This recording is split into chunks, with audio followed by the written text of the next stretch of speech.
hayal for you. Ang imundang tiyaw dong kalinang lo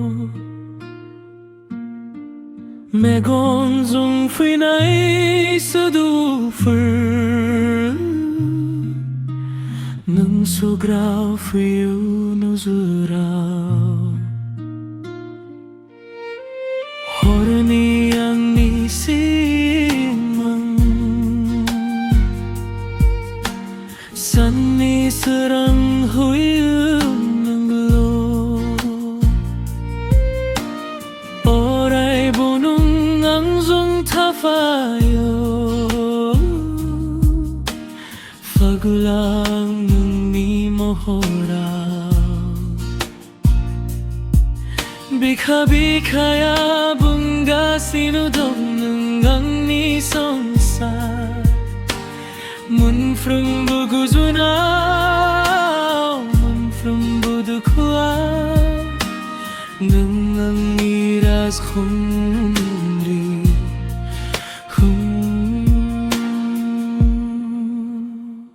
Nung ni mong ngao kahay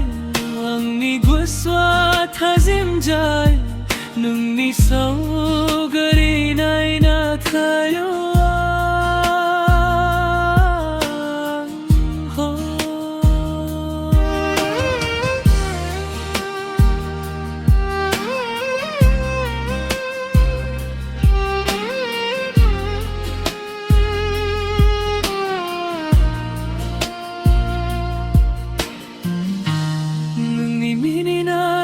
Takumanay jadu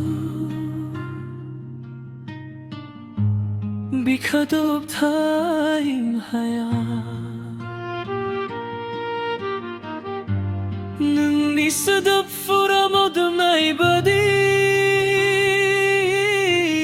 Nung iyong gangabong nongga O kafurgui hor badi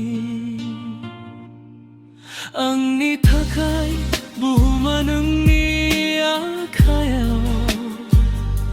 Nang guyabla gasibol at hiko Nang ang nisorang Nang ang nijing niyaguri